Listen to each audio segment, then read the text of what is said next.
Hello, everybody, and welcome to This Week in X presented by Crushing Comics. We are here today to talk about Sword issue number 5. It was out on the 21st of April, 2021, and I am joined by my X-Men friends and fans from around the world, Harry, Tyler, and Fariha. Before we get into this discussion, I do have to warn you, this is going to be a full spoilers discussion, not only for this issue, but the issues leading up to it and the rest of the context of the X-Men and the Marvel Universe, so you have been duly notified. For Sword number 5, let's get started as we always do with our initial reactions to the issue, starting with Tyler. I feel like we do not have enough pure Sword stories so far. Like every issue was like mixed up with some things which, you know, kind of like non-Sword related, but because it's space, opera, cosmic related, you know, Ewing has to deal with it. So I mean, even in this issue, I think we have to deal with like SnarkWar and the aftermath of King in Black. So even though I really enjoyed this issue, I want more like pure Sword stuff, like pure Krakoa and mutant stuff, mutant in space stuff, Mysterium, whatever. You know, the art by Skitty is excellent as usual, and the colors are actually quite good. I give it a 3.8 sleazy blonde out of 5. Harry. Great issue. I'm sorry. This is like a bounce back. Like as soon as you get away from the Venom Dragons, turns out when the book is on its own 2 feet, I think it's great. And you're right, Tyler, that it does kind of feel like half between space, half between mutants and what have you. But I think both parts are really good. I kind of view SnarkWar as entirely S.H.I.E.L.D. stuff personally. I don't know where else it is. Maybe it's in the Guardians book. I kind of forgot. I haven't read it in a while. But beyond that, I mean, also there's an amazing council scene in this issue. The art's incredible. Like, I'm very upset that Skitty's leaving soon. It's just like, this is what I wanted. We just had to wait a few months to get through a crossover. So I'm giving it a happy 4.5 burning hearts, great designs out of 5. All right. Fariha, what were your thoughts? So this kind of justified my hatred towards Coda. Like, you know, everything I was scared of about Coda, it was like explained very well and succinctly here in the Quiet Council scene. Like this is, and I will get into it later, but I absolutely love the Quiet Council scene. I absolutely love how Arakko is finally integrated in Mutant. I love the, like, you know, what Brand is up to, like, you know, what, you know, the final reveal of that. I would give it a 4 upstart out of 5. And to be clear, when you say Coda, you mean Children of the Atom, which we discussed last week. Okay. Yes. For me, you know, I think I heard a lot of familiar refrains from the three of you. To me, this is what I was hoping this book would be. I'm so into it. I think that maybe we were mistaken in thinking it was all going to be space stuff. I think it's very much about the struggle for what mutant and Krakoan law means in a broader context. And so that's necessarily going to have some Krakoa scenes, it's necessarily going to have some counter scenes, but its grasp is so much wider than the grasp that the other books have. And I think that that's the right tone for a book called Sword. So like, does it feel as purely Sword as maybe like the original Kieran Gillen Sword miniseries, which I love? No. But like, is it very unique in its voice here? I think so, yes. And also, I too will mention the art. I think this is maybe the best I've seen Skitty's art look in years. I think it's even better than Empire. I don't think Marta Gracia has done better colors than this that I can remember. I think it's even better than his colors on House of X, Powers of X. I just think remarkably, this was remarkable. I really don't, I might have like one or two little moments about it, but I just had a lot of fun. And that is what I'm looking for out of my X-Men comic books every week. Fun and deep, fun and a lot to think about. So I'm going to just throw out a theme here, but we're not going to really talk about it in full until the end, because I think it's the theme that kind of is the opening parentheses for this whole issue. And to our credit, we did mention it the last time we talked about Sword, which is the question of murder. Does law number 2 apply only to Homo sapiens? Or in the words of the book, is alien life less important? And this is a theme that crosses through the book. and we will, I'm sure, touch on it multiple times. But the first thing I want to talk about, and I'll throw this to Harry, how about that rainbow data page that opens up the book here, man? Good Lord. Did you read it? Did you like parse the whole thing? Beat by beat. And it ties in so much stuff. It's so pretty. It's got so much stuff happening in it. It's just like a great way to start this book. And for those people who maybe eyes glazed over a little bit, what do you think they might have missed on the rainbow data page? Oh, well, you have the Olympian gods, which I believe is a big tie into the Guardians of the Galaxy book right now. Yeah. You obviously have Null. Then you have, some stuff kind of leading up to the further, what's happening further in the issue. It's just like, there's like a lot of stuff happening here, which is cool. It does kind of feel like a little bulletin about the general status of the intergalactic Marvel universe right now. And I just think it's a great use of a data page. Like, it looks different, it's bold, it's visual. There's a reason to linker on it from like a graphic design sense. Tyler, Fariha, what did you think about this?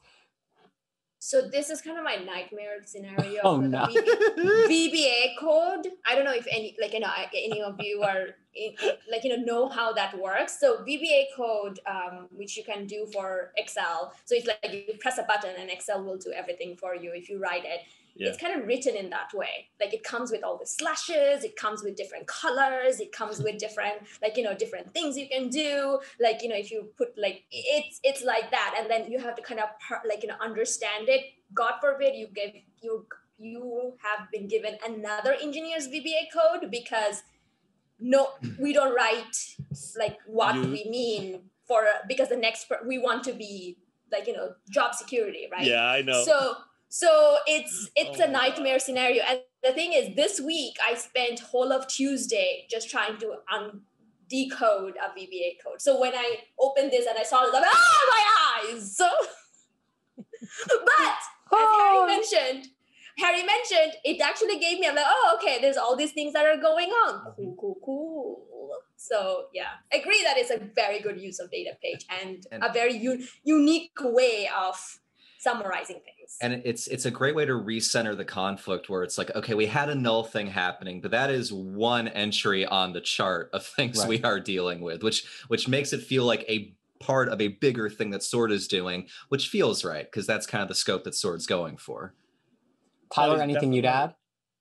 I kind of like the self-identification loop, because it says that, it says gates of creation, and then it mentioned Manifold, even though I don't think this is referring to Manifold the character, but it's sort of like jumps out at me.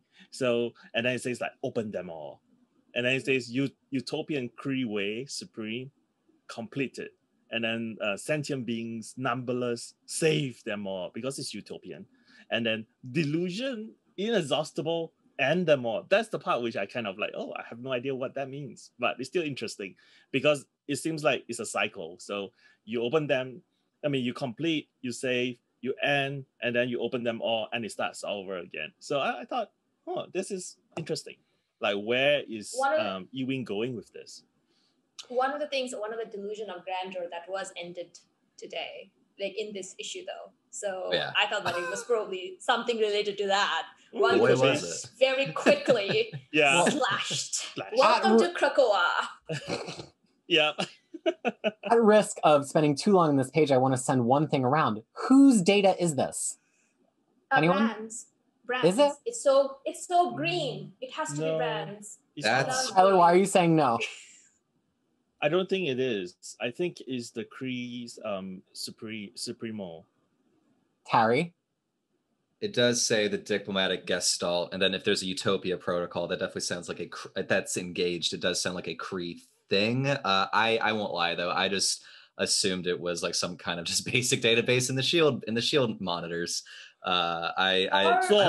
Sword. Sorry. I don't think about the ownership as much as I should. I mostly just looked at it as like a nice way to get us up to like continuity and figuring out what's going on in the world, rather than who was typing it out. Well, isn't there a Kree person that we met in the first issue who's like a liaison permanentely? Yeah, I thought That's, What? Oh, Because Super Skrull. they're there on behalf of Teddy, the Emperor. So I was assuming it was like them, but it's like their report maybe like to Brand or like after a briefing from Brand. I just was really thinking about because since it talks a little bit about SnarkWar stuff, but then the SnarkWar kind of goes like in a different direction over the course of this issue. And that made me go back and reread the page. I'm like, wait a second, this is not Brand's report. Anyway, open question to all of you viewers. Okay, there's two big plots happening here, and they're interspersed with each other, so we can't just jump back and forth. We're just going to take the bigger one, and then the bigger one in page count, and then we're going to take the smaller one, although bigger in scale. So Cortez, Fabian Cortez's unceremonious resurrection, nude council appearance, and ultimately rejection. Possibly one of the most satisfying X-Men stories I can remember in my life. He's resurrected because he died in the defense of the island, for better or for worse. And he's resurrected by Jean Grey, which I thought that was interesting because Jean certainly had some experience with him back in Mutant Genesis and X-Men 1, 2, 3 in 1991. And he's expecting fanfare. And Jean's like, oh, you should have seen the party for Sunfire, which had to make me laugh because nobody likes Sunfire. Jean is being Jean is being super acerbic here. Yeah. And so I didn't think of that till just now. And so Jean leads him to the council, and this is where we'll make our first stop. A couple of things here. So Jean, just in general, who's not on the council, she's just dropping him off, you know, like the magic school bus. The council, not only is Jean and Apocalypse clearly not there, but Kate is absent, possibly being in Madripoor currently during the events of Marauders. And then the final two things I will draw your attention to is Magneto is quite deliberately dressed in his classic red and purple design, and his special guest who's sitting at a council seat, not standing at the sidelines, is Peeper. So good. I love the his posture when he's introduced and he's like on the chair, just like, hey guys, what's going on? Like there's such like this like humble like coolness about it. And I think Peeper rules. That's kind of my big opinion of that. It's just like a fun way to you already know Cortez is going to get put in his place on some way, just because like he doesn't even get the seat. This other guy who's in his eyes beneath him is there, which is cool. Well, Brand gets a seat too. Brand gets the seat, Jean's seat right now.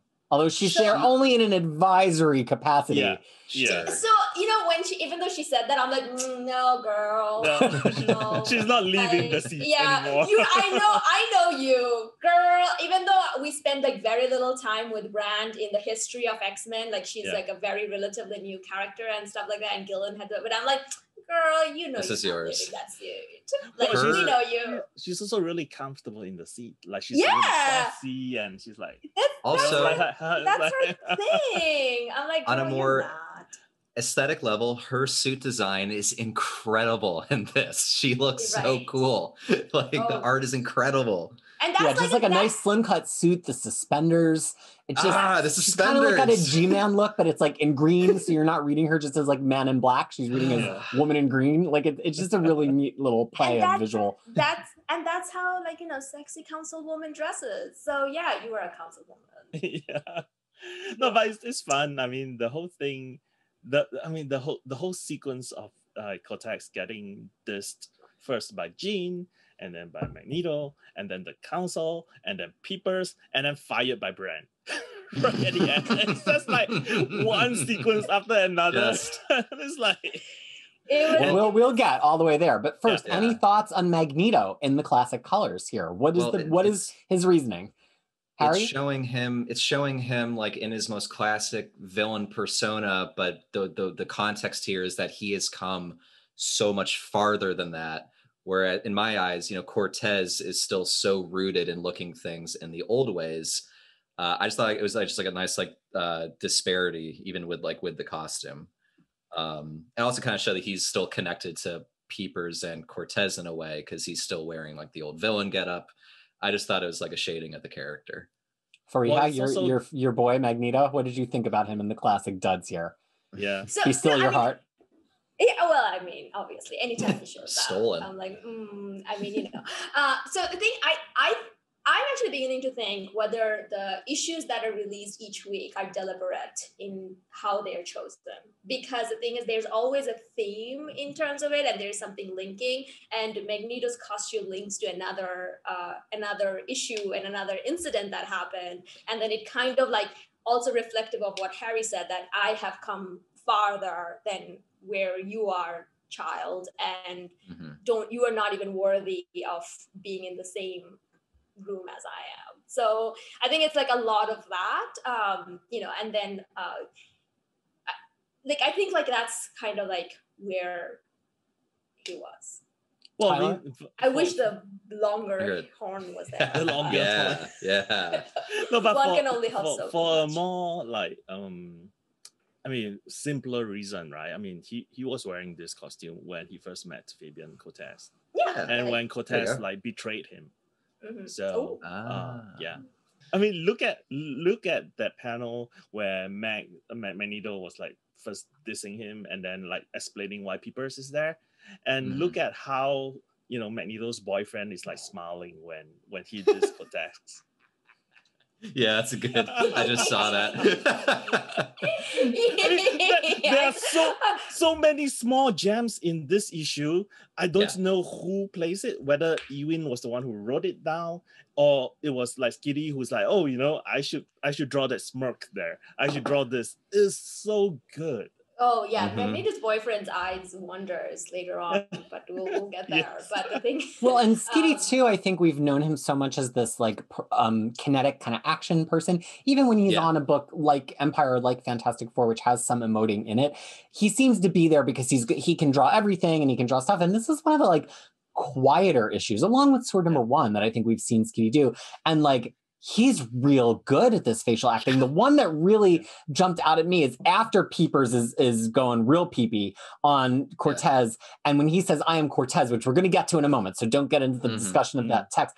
But the face that he makes with the narrowed eyes and he like twists his mouth a little bit to one side, like you can just see the artist in the mirror doing the face. That's also the way Ewing writes transitions. So like Peter mentioned in the beginning, there are two intersecting stories here right now, and the dialogue actually sort of transit, because in the first transition, it ends with one of the Snark people saying up close and personal, and then we switch to the scene where Cortez is like naked right in front of the three of them, close and personal. Great comics like transitions. It's just the best. There's so much good to say about the art. I'm sure we're going to come back to it a few more times, looking at the topics of discussion. Just on Magneto's costume, I'm totally with Tyler. I really saw it as Magneto saying, look, you were talking to me as if we're equals in this new utopian Krakoan society back in Sword Number 1. Let me remind you of when I was the master and you were the servant. And you, let's all remember, tried to kill me. And that's not a thing you can do anymore. It really seemed very pointed for him to invite Cortez like into the council and then be there resplendent in his cape to kind of be like, do you remember the last time this went down? Yeah. Right. It was almost while he's naked. Yeah, while he's naked. But we're going to get... Oh, go ahead, Harry. I think it's very funny that we had theories last episode about like, oh, what is he going to plan? What's the discussion? And then it just ends up kind of being a pretty devastating burn. Of course. So okay, by the way, majority. Can we hold on to that? Because I have something to say about that.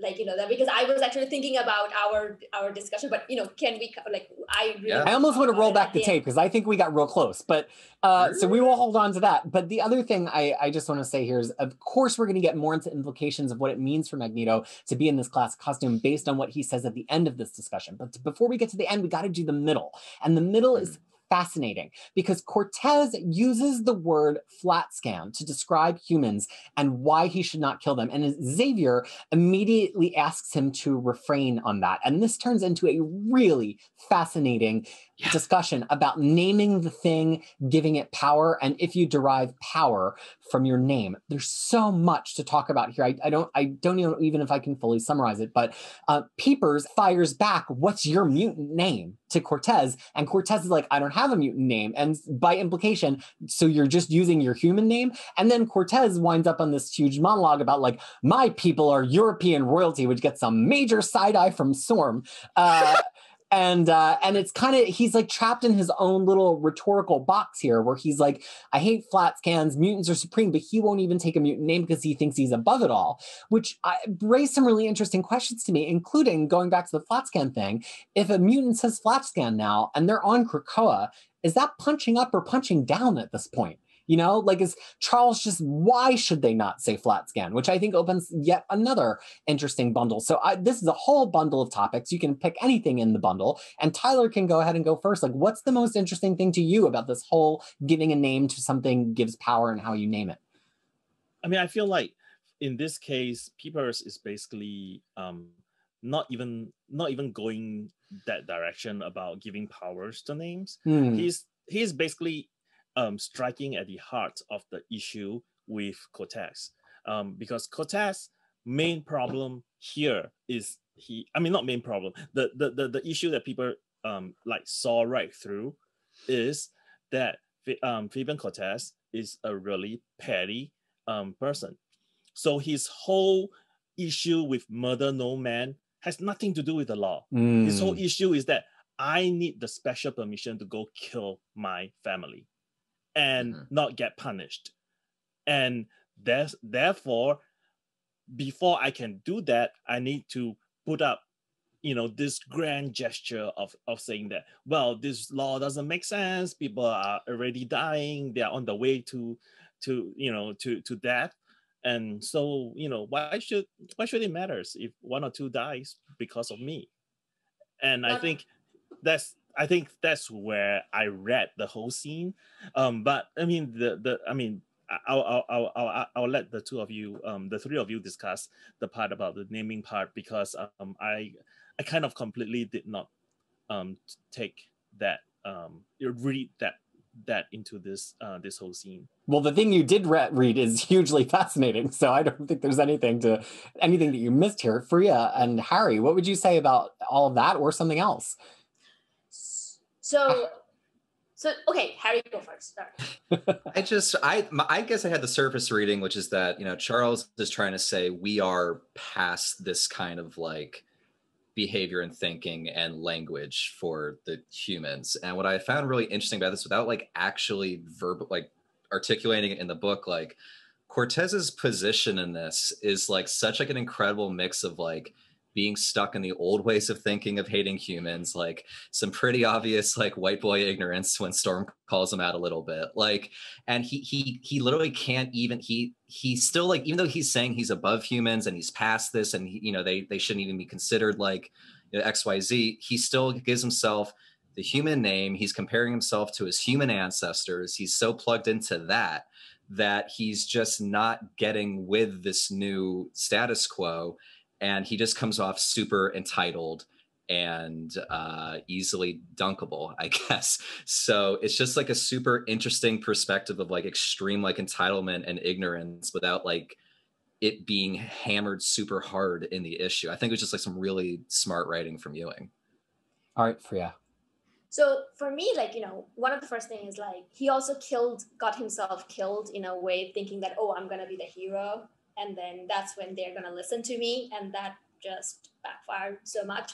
But I was thinking that everything that he said, I also said those things in the message to you guys while I was reading Decimation.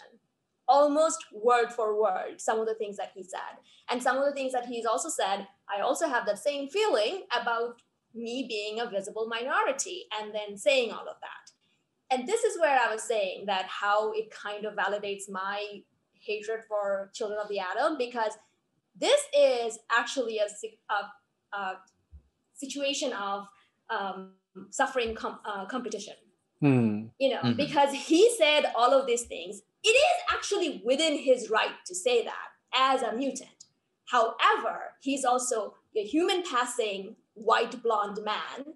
And then he says that in a room where there's Storm, there is Nightcrawler, who is not a human passing. There is a Holocaust survivor. He's also rich. Yeah, he's also rich. And then here's also another thing.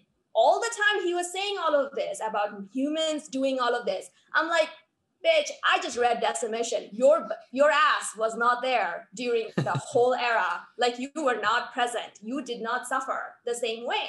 But then that's what I'm saying. Like, it's just a suffering competition.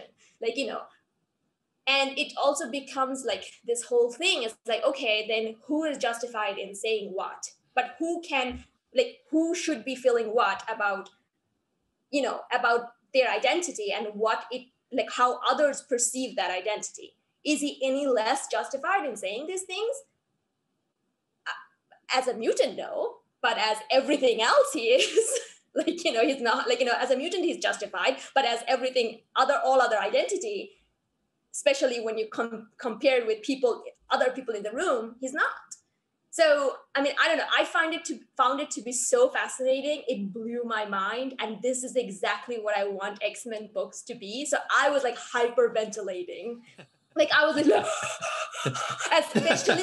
especially when Magneto just stood up and said, "Do you think your suffering is more than mine?" Like, you know, or what he said. Like, do you think human? I mean, I'm sorry. No, he says, "Do me one favor, Cortez. Look me in the eye and tell me they are greater than mine." They referring to his suffering.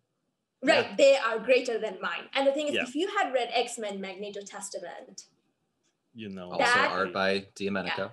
Yeah, and by Greg Pak, that panel should take your breath away. Like that will take your breath away. That's one of the reasons I'm like, I know.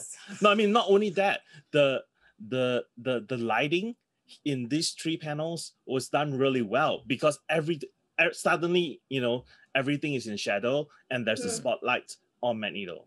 Right. And the camera shifts. It gets lower and lower so that Magneto has shadows cast on him from above. It makes us feel like as the viewer, as the reader, we're now beneath him, which is very old Magneto, especially with him in that costume, especially saying the things that he says. He almost draws this power, this darkness around him in order to repudiate it, which has a very interesting connection to the way we see Magneto in Way of X this week, which we'll be talking about separately, and together forms something very, very powerful. Like, I mean, and he was sitting, but then he stood up and then he said that, and then he just shut up. But the thing is, I mean, that's one of the things I was like, I find it so fascinating. That's one of the reasons I want to talk about intersectionality within mutants so much, because the thing is, if all of these lines were said by Storm, we would be having a complete different conversation, even though they're both mutants. Both Cortez and Storm are mutants, but we would be having so much different conversation. But then also, like, you know, talk about his name, and then the fact that in this era of mutant, like of Krakoa, where everybody's code name is their mutant identity, and they kind of keep talking about it again and again, and he's just refusing to pick one. And somehow that is like, you know, goes against him justifiably. Well, and not like just the code name, because Apocalypse basically changed his name. Yeah. Oh, you can choose something else. Whatever. Just not your human name. Not the name where you started as a human. Like that's the implication of it. Like it has to be something different. So I mean, it's such like he's got such a small he's got such like a small petty arrogance in this. Like his problems, like you can almost read them, like you can almost understand. But then he mentions just like, oh, I only had like a light 6 figures and XYZ, and it's like he can't see the greater picture in a way, and it's just like a very fascinating like level to read. It was very cool. And I have also said, like, one of the things I also want to mention is like we talk about postures and everything.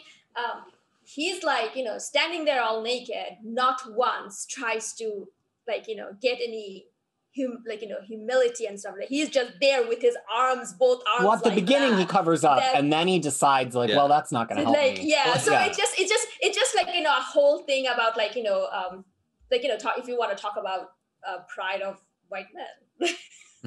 And he says two of go ahead. Just also with the body line, I'm really interested in that, and I think it was quite deliberate. He starts out very closed and covered, right, because he's embarrassed. Then as he thinks he has the floor, he opens up, and as Magneto gives him that like dressing down, his hair. Right, everything to make him look like more bold and more presented in every way. But then as Magneto starts dressing him down, his body language closes again. When he says, "Tell me that yours are greater than mine," he closes his body language again, puts his hands across. This is something that we see. It's something you pay attention to when you're in, you know, doing theater and acting. It's something to pay attention to in business meetings. When you close your body posture, it tends to be read as defensive, whether you mean it that way or not, even though somehow it's right, or kind of like reasserting your position in some way. And Magneto kind of backs him into that corner, and without seeing any conflict. And then also when everybody starts talking to him on the next page, we stop seeing him in flattering angles. You know, we start seeing him in these oblique angles where he needs to keep twisting to react to people. And again, it shows that he doesn't have power. It's reducing his physicality on the page, especially as we see this 9-up grid, which we've seen many, many times in Quiet Council scenes, but we're kind of using it to create the disorientation of all the different people speaking from all the different sides of the council. And I think it's very, very effective. But, you know, in all of that, which was fascinating discussion, many of which I had notes on, including, I don't need some tawdry alias paper. There's two specific, and you talked about the idea of kind of assimilation, like aliases are the culture now. If he wants to assimilate into current culture, he's got to take one on. Here's the thing I haven't heard us talk about. Cortez's whole argument here, yeah, he wants to kill his family. Tyler nailed that. But he's saying human life is finite anyway. Mutant life isn't finite anymore. So can we even compare the two? Which, for all of his terrible points, I think that he's found kind of one true kernel here, which is that, like, can you even say that we're humanity at the point that our existence is infinite? Aren't we almost more like some kind of cosmic being, which I think is very much in keeping with the idea of sword? So, Fariha, what did you think about that point in isolation? Take away all the asshole that Cortez is. Right. What about that point that human life is finite and mutant life is not? I want Northstar to answer that question. Why? Like, because Northstar husband is a human. Mm-hmm. And then I also want to talk about all the human children, like, you know, all the, like, you know, human children or human connections that these mutants have. How do they feel about this? Because this is very true. This is a problem that no one is talking about, that they have slowly become gods. And we will talk about a lot of it, because there was another scene in another issue of this week in OA of X that blew my mind. Like, even with what was happening in the, like, it blew my brains out, like the same way what was happening in the panel, because it's such a complex thing. And this is one of the reasons I keep on saying no other X-Men will be as good as this era ever. You can't convince me otherwise. So, you know, this is like, and this is proving my point, like, again and again. I mean, I was fascinated. Like, I was like, I read those 2 pages twice. I could not stop thinking about this. Like, it's like everything he said are so justified, but it's coming from the most horrifying person in that room. Like, other than Sinister, maybe. But well, Sinister's loved it. Yeah, Sinister loved it. Loved it. But, you know, I'm pretty sure he's taking notes about, you know, like what not to do. But, I mean, yeah, it's becoming, it's a problem. It's a problem. Like, we have examples where mutants can have human children. How does that affect them? Like, you know, how will that affect them? No one is talking about that. What happens when Kyle dies to Northstar? Like, it's just, it's like, what does it, so they actually literally will not have relationship with humans anymore. Like, you know, it won't, like, you know, even though they want to, like, they think, but the thing is, with time, the next generations will probably walk away from that. Harry, any thoughts from you on the idea of mutants as eternal here? Well, yeah, I mean, I just think he's, for all of his pettiness, he's the one thinking like a true immortal, and is like, well, they're going to be dead eventually, and we won't be. So what do we do about that? So, you know, I just took it more as like, of course you would think this way, but like, if everyone thinks this way, you're probably all going to get lost a little bit as a society.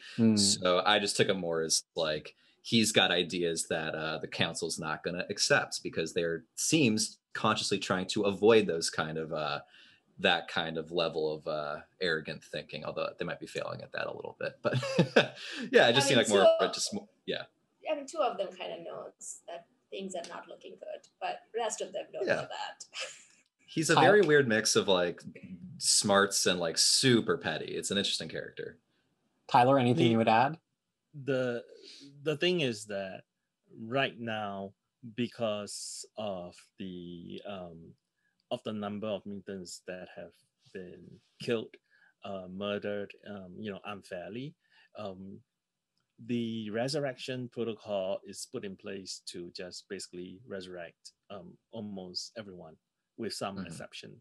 But my feeling is that once we reach a threshold, or once everyone has been resurrected once, there will be rules put in place, as in like, okay, so if I do not want to be resurrected, can I do not resurrect in my will, so that I die peacefully? And DNR. Yeah, a different meaning for DNR. In the real world, DNRs do not resuscitate. Do not resuscitate. So here you probably will have some people who, for example, let's say North Star grew old with Carl. I mean, even though they can be resurrected into the young body again, like North Star will have a lifetime with Carl, and when his lifespan ends and he dies, Carl dies, and North Star maybe, he's fairy, so I'm not sure how long he lives in the Marvel universe. But let's assume that he dies naturally as well, dies naturally. Would he be satisfied? Would he want to come back as a younger self and live in this world without Carl? I don't know. Well, we haven't really dealt with the whole topic of old age, really. Yeah. Yeah, in Krakoa, very few mutants are old. And we certainly haven't dealt with anybody dying from natural causes, or what resurrection means from that. Can you die of natural causes if there's resurrection and people to tinker with your biology in the egg? Yeah. And here's also another thing I'm gonna throw in over there, and that's because of how skizzy some of the council characters are. North Star dead, right? But then they need him for something. They need a speed star. Bring him back. Put the memory that Kyle is still alive, and let him loose. Or remove that memory. Yeah, or bring him back from before he said he didn't want to be revived, right? Or it's, and the Professor X's gonna do that. You can tell we're all waiting to talk more about way backs. Like I'm putting the bar in this. I know. So I'm going to take something from that go around and use it to link us to the other plot here. So I think that something a lot of you are bringing up is the idea of just because they're mutants, just because they're potentially eternal and immortal, should they lose the idea of their humanity? But then even in that word, humanity, there's this sense of their former oppressors. How can they refer to their humanity when humans are indeed the thing that they're trying to be different from, right? But that connects to this sword plot, because so much of what we've been looking at in X-Men, at least at the kernel of Krakoa, is the idea of mutant and human. But really it's not mutant and human. It's mutant and every kind of society who is evolving in a different direction, because we have vampires. We have the Children of the Vault. We have Araco, who's now part of Krakoan culture. And now we have we have many other examples on Earth. And now we have the intergalactic example as well. So it's not really humanity. It has something more to do with, and again, this leads us a little bit back to Way of X, morality, about, many of these options, right? But let's shift our camera now. A few issues ago, we were introduced to the odds of the SnarkWar, and in an earlier issue of Sword, we were given the odds. Don't ever tell me the odds. We were given the odds of who would win the SnarkWar out of these various siblings and combatants. And we saw that some were the odds-on favorites to win the war. The person who was not the odds-on favorite was Kuga of the Boa clan, 25-1 against, eldest of the current heirs, radical modernist, currently in retreat after a catastrophic defeat. But by the end of this issue, Kuga has taken the throne at the end of the SnarkWar, and that is because it turns out that it was actually Brand and Sword, and specifically Amelia Vogt, who has been behind this picking off of all of the various combatants. And not only Amelia Vogt, but Amelia Vogt pretty much just as, again, a magic school bus on the behalf of our first new Arakan, Cora of the Burning Heart. Oh, Cora. Be still my heart. So we, and the art, may I add, is utterly phenomenal, as each of these murders is just backlit in pure red. But Marta Gracia, beautiful.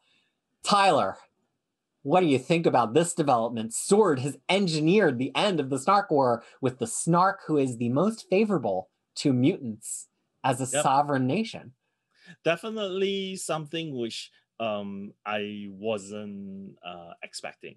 So I was kind of like groaning a little bit. I was like, oh, okay, we are dealing with this random lizard aliens that I don't even care about, that I don't even know anything about. And then it's like, oh, okay, another one got killed. Okay, and then the scene where Amelia Vogt came out of the shadows. I was like, oh, okay, this is interesting. So Sword is doing something. And then they introduced the hierarchy. I was like, oh, that is interesting. That is really interesting. Because remember when Xavier and Magneto went to Araco and said, hey, this is our flower. And it's like, get out of here. Stop disturbing me. Whereas Bran actually managed to recruit one of them. And that is actually very, very significant, I think, in this case, because Bran is saying that Bran has always stated that I am not reporting to you. I'm actually working with you. And here she's once again proving that I am not at your level. I mean, you are not at my level. Like, I'm actually, doing something more than you are capable of doing right now. Harry? I thought that was really interesting. And I also thought that it's really interesting that they use Amelia Vogt because her teleportation power has to do with kind of like vampire, because she turns into mist and then she teleports things with her as mist. So have we ever seen her do intergalactic teleportation like I don't that way think before? So. No, right? Yeah, so that's like an expansion of her powers somehow. Yeah. I just was, I was kind of like Tyler. I was like, okay, the lizards are cool, but where is this building to? I don't know. Is this going to build outwards and be this whole space thing? But no, it turns out it's the simplest answer and a really good one, which is just that Abigail Brand's doing some really great assassination, like dirty dealing in space. It's like a very direct, obvious kind of thing, but I mean that in like the best way possible because it just lands. And then it ties in with the Cortez plot so well, and the art's incredible, and like just these two disparate tracks just end up being in the same place in such an elegant, unexpected way. And this character looks incredible. Like, I think we're all on the same page that this design is so great. And even the way that like her word balloons are colored and like the font colors, great. Like it worked so well. I was just like, it pulled the story in more than I was expecting, but that's kind of what I wanted. We kind of got some nice payoff here. It was cool. Fariha. No, I mean, when I was like hyperventilating before, this is when I just was full of You have the paper bag. I was screaming. Like a tea kettle going off. Oh yeah, like I was screaming. I went and I hugged my X of Swords oversized hardcover because I'm like, it's all coming together now, because Aracos are literally going to be, if you F with us, we will effing replace you with Aracans. Like, we have now a opposite of you in every one of you. Like, we will replace you. Like, it's pretty much that is the like a lesson here. But the thing is, her reveal, her like, what's up? And then there was like this dish, like in a bunch of data pages that shows up. It will all hit so well. And then it's like, it's right after Cortez, like, you need me. No, we don't. Like, No, we don't. If we need Creed now, we'll find the Arakan version and bring that over. Like, every one of you are replaceable now. I mean, the whole idea of that is just, and then also Sword might as well call the real X-Force, right? Like, let's just call it that. This is some real X-Force stuff right here. That is like the perfect thing. Like, it's like, yeah, we're gonna do some manipulation and stuff. And that's what a real superpower should, real superpower do. Like, go in other places and create. If the vampires showed up here, I wouldn't be mad. I'd be like, good, let's keep it going, but only here. Let's keep it going. Only here.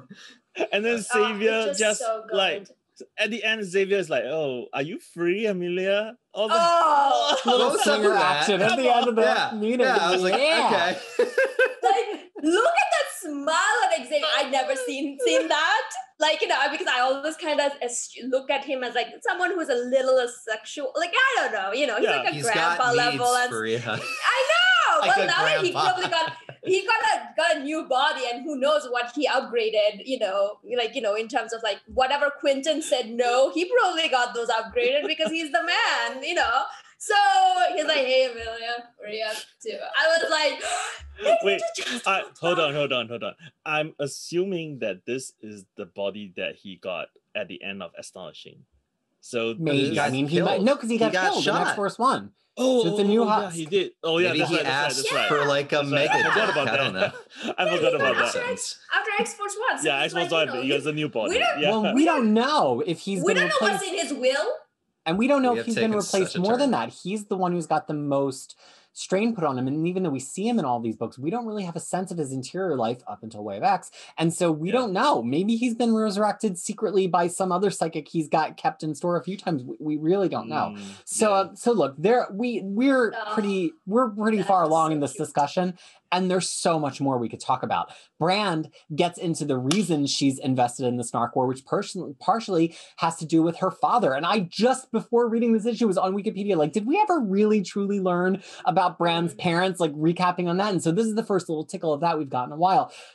Just the idea that, Brand brings this matter directly to the Krakoan Council, but doesn't really tell them everything she's been up to. As Fariha mentioned, the data pages, which used so well here by Ewing because they're unredacted. They're the unredacted versions of the previous ones, but he doesn't just run them all in a row. He just does this cascade of them as if they're across her desk. In fact, the only way that could have been better for me is if it was like on a literal desk and there was like a coffee cup stain or something like that. That would be good. But we end, so we can't spend too much time talking about this, but we end on her saying it's the Mysterium that matters, really, in terms of control. And guess what? SWORD has got Mysterium in spades. They have a whole room full of Mysterium. Yeah. What for? They have like 2 pits of like Mysteriums. I was like, you want to make me feel better about like spending so much time in the King in Black time? Get to this issue. Turns out they've been collecting this stuff the whole time and we're moving. And I'm like, yes, let's keep it going. Well, the thing is like, sorry, I was just going to drop like some random things. Like, you have like Forearm and Slap being like the bodyguards outside the Is that who it was?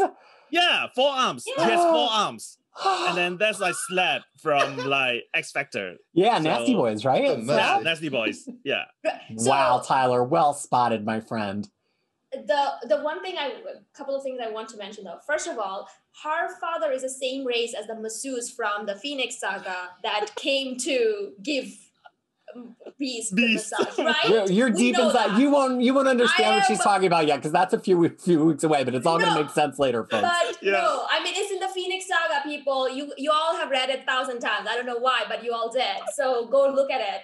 And then that's the same one. And then the other thing I want to say, though, is that I absolutely loved from the last issue that whole murder thing. Like, that's one of the reasons I was saying that, can we please talk about it, is that it was such a good misdirect because we all thought, knowing what we know about Magneto, that he is talking about like, oh, we are going to overturn the murder rule. But he was talking about humiliating Cortez. And Professor X was telling him, do you really want to do this? Like, do not go down that road of humiliating citizens in the council like this.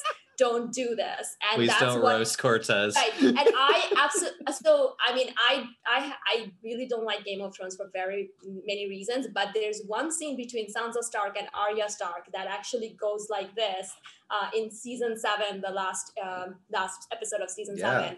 I absolutely adore that because it's like, you think it's going in one way and then the turnaround, even though it wasn't earned there. But in this one, completely earned. I absolutely loved it. Like I'd say that it was that.